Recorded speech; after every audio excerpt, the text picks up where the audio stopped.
Assalamualaikum warahmatullahi wabarakatuh. Perkenalkan, nama saya Rizky Surahman dengan nomor NIM 23010121130060. Di sini saya dari kelompok 3 kelas A dengan prodi peternakan.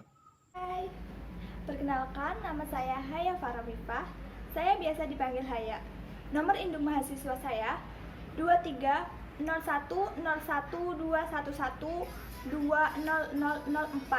Saya dari kelas A, program studi peternakan. Halo, perkenalkan nama saya Alvin Siden dengan NIM 23010121120036.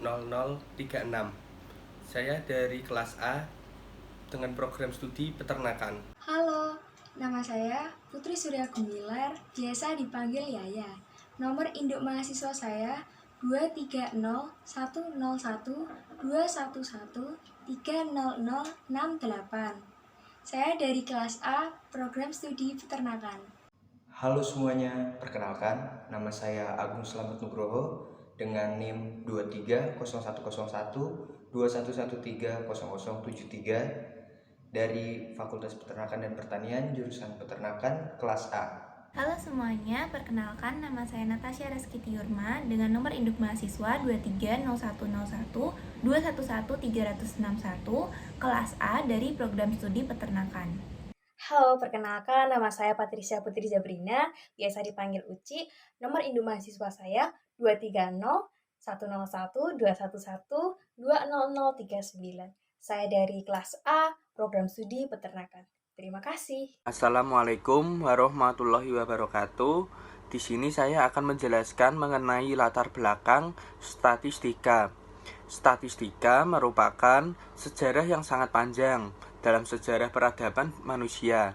Pada zaman sebelum Masehi, bangsa-bangsa di Mesopotamia, Mesir, dan Cina telah mengumpulkan serta mencari data statistik untuk memperoleh informasi seperti berapa pajak yang harus dibayar oleh setiap penduduk, berapa hasil pertanian yang mampu diproduksi, berapa cepat atlet lari, serta dapat menghitung jumlah siswa dalam suatu kelas atau beberapa kelas. Artinya, statistika adalah suatu ilmu yang berkaitan dengan pengumpulan, penataan, penyajian, analisis, dan interpretasi data menjadi informasi yang telah ditata untuk membantu pengambilan keputusan yang efektif. Baiklah, di sini saya akan menjelaskan tentang tujuan dari pembuatan naskah laboratorium 4. Yang pertama, diharapkan mahasiswa mampu menjelaskan tentang sebaran peluang binomial. Yang kedua, diharapkan mahasiswa mampu menjelaskan tentang sebaran peluang Poisson. Dan yang ketiga, diharapkan mahasiswa mampu menjelaskan mengenai sebaran peluang normal. Pada laboratorium 4 kali ini, di sini saya akan menjelaskan tentang peluang distribusi binomial. Sebelumnya, arti distribusi binomial menurut saya yaitu ialah sebuah distribusi yang probabilitas dan kesuksesannya kejadian yaitu X dalam percobaan sejumlah yaitu N. Hal ini sesuai dengan pendapat Manurung et al. Pada tahun 2019 yang menyatakan distribusi binomial adalah distribusi probabilitas diskrit yang jumlah keberhasilannya dalam N percobaannya itu ada keberhasilan atau gagal saling bebas dengan setiap hasil percobaan memiliki probabilitas P. Untuk rumus sebaran peluang binomial itu ada P, X sama dengan P, X sama dengan X sama dengan N per X kali P pangkat X Q pangkat N kurangi X, di mana X sama dengan 0, 1, 2, 3 sampai dengan N. 0 kurang dari P kurang dari 1 dan N per X nya itu sama dengan N faktorial per X faktorial kali N kurangi X faktorial. Untuk menghitung rata-rata distribusi binomial dapat dihitung dengan rumus mu sama dengan n kali p. Sedangkan simpangan baku dalam distribusi binomial dapat dihitung dengan rumus sigma sama dengan akar n kali p kali q. Yaitu ada p yaitu probabilitas binomial, x yaitu jumlah frekuensi untuk hasil tertentu dalam n percobaan, dan n per x yaitu jumlah kombinasi. Ada p probabilitas keberhasilan pada satu percobaan, ada q probabilitas kegagalan pada satu percobaan, ada n yaitu jumlah percobaan, ada mu yaitu parameter rata-rata, dan ada sigma yaitu simpangan baku. Contoh soal distribusi peluang binomial, yaitu ini ada contoh soalnya yang sudah tersedia, yaitu sebuah perusahaan chipset motherboard mampu menghasilkan 1000 unit setiap harinya. Jika data perusahaan menunjukkan 0,5% dari keseluruhan chipset mengalami kerusakan, berapa besar probabilitas 5 chipset rusak dalam satu hari? Nah, untuk penyelesaiannya itu diketahui n-nya itu ada 1000, ini 1000 unit, x-nya itu ada 5, dan p-nya itu ada 0,005. Ini dijadikan desimal dulu, dan q-nya itu ada 1 dikurangi ini, q-nya 1 dikurangi p yaitu 0,005, yaitu hasilnya sama dengan 0,995.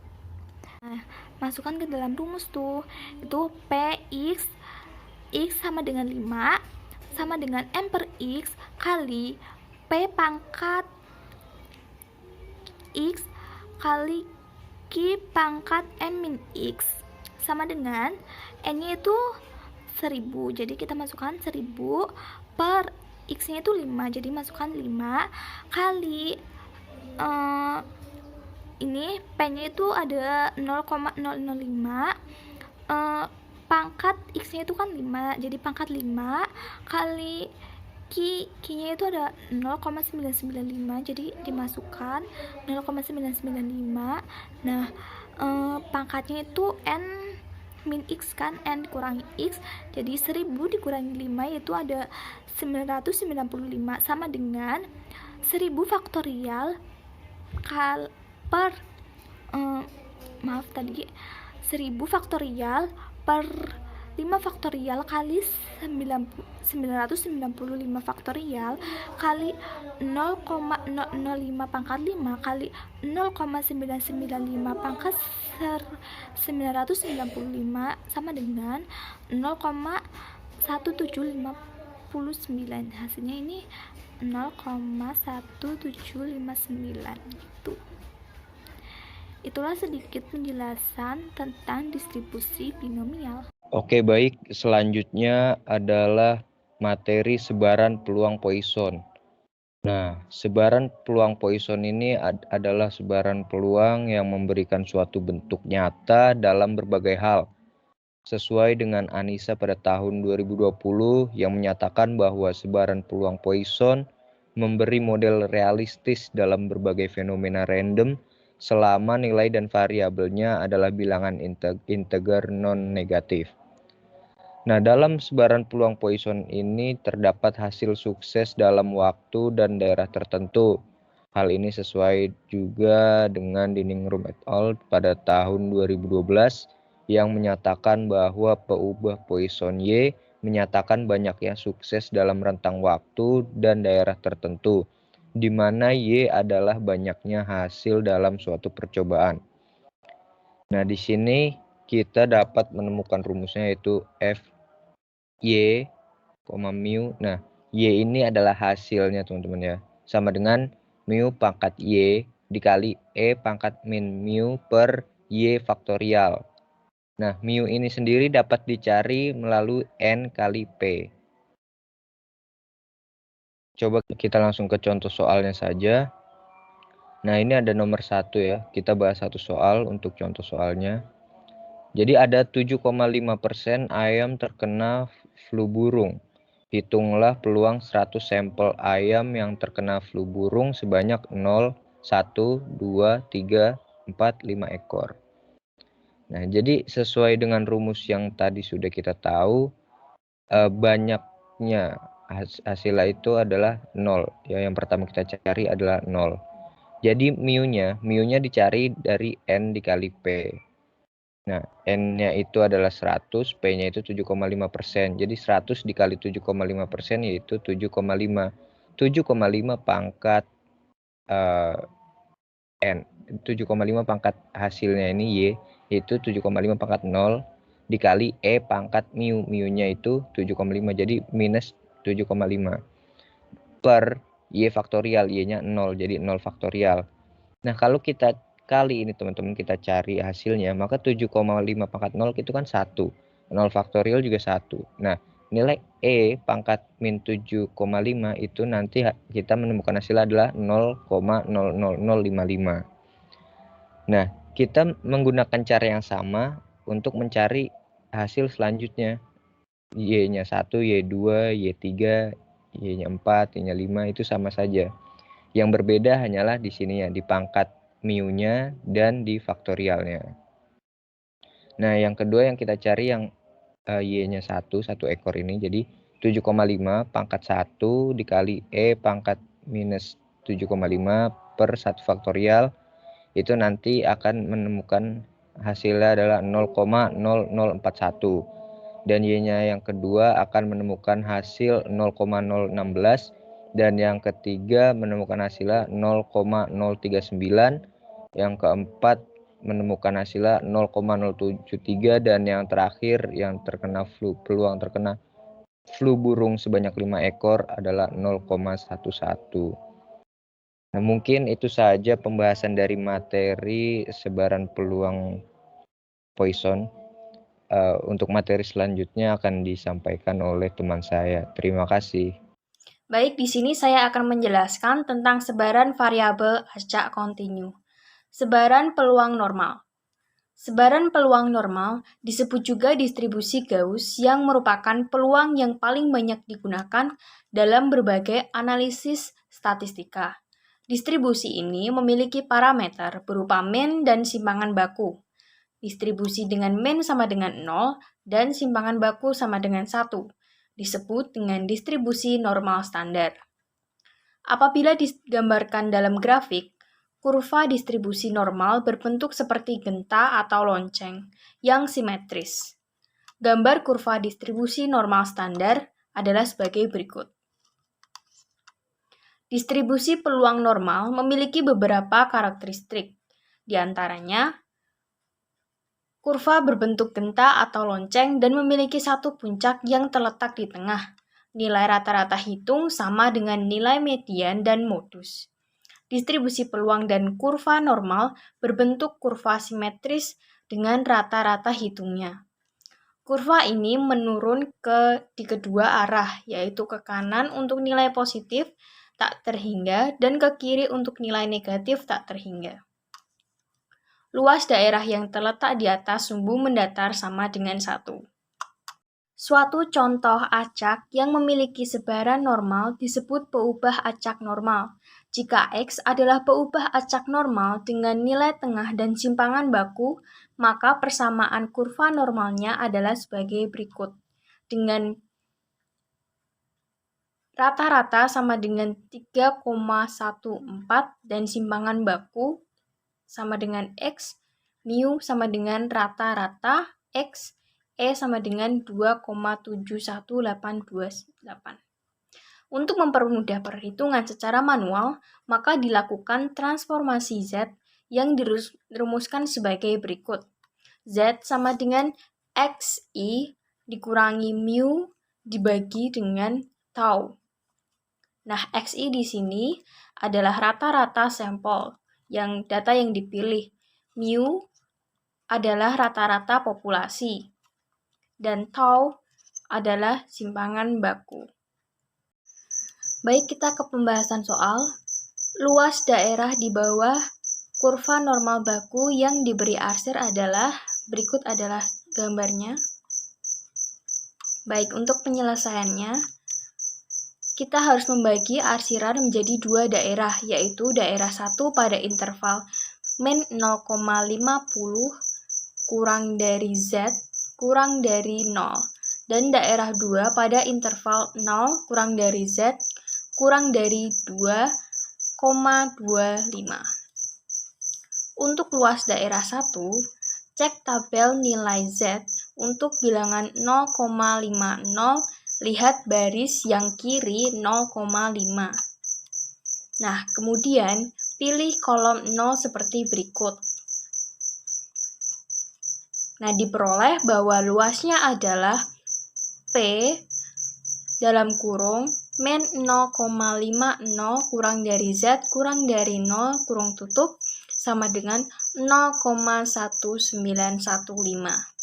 Nah, untuk luas daerah yang kedua, cek tabel nilai Z untuk bilangan 2,25, lihat baris 2,2. Kemudian, pilih kolom 5 seperti berikut.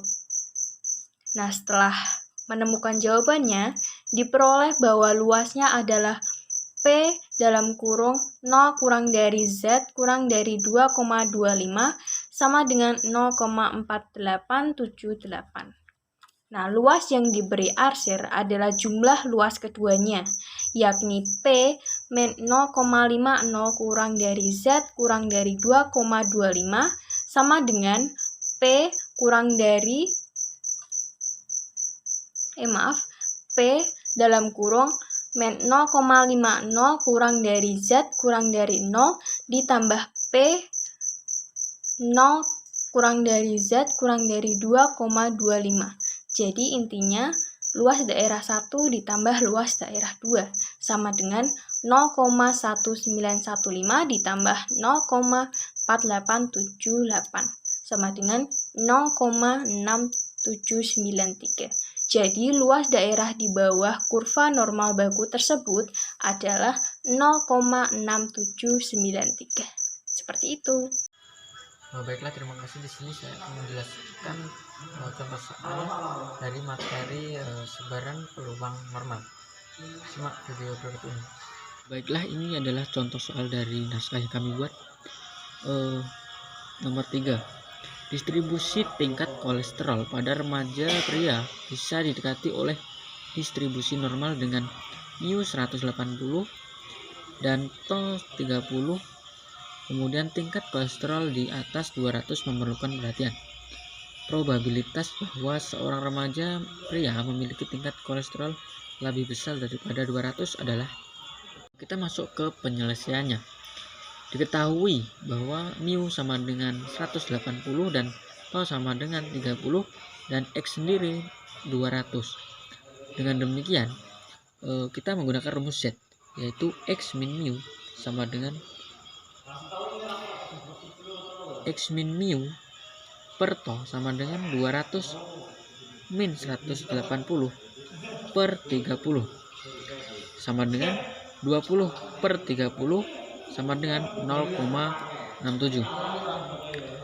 Kemudian peluang bahwa seorang remaja pria memiliki tingkat kolesterol lebih besar daripada 200 dinotasikan dengan Px lebih besar daripada 200 sama dengan Pz lebih besar daripada 0,67.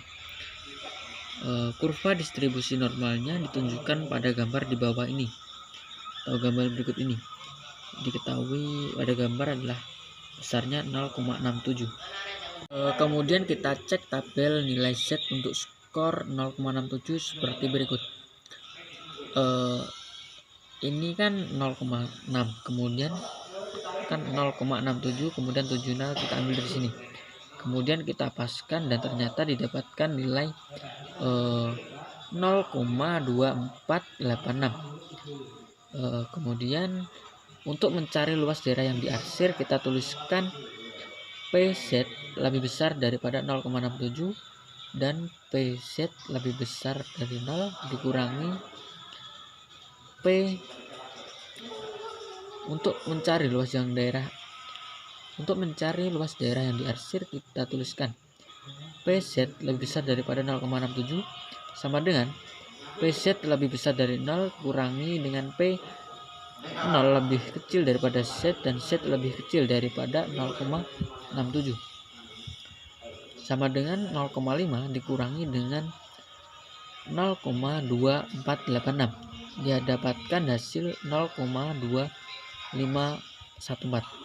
Jadi probabilitas kejadian tersebut adalah 0,2514.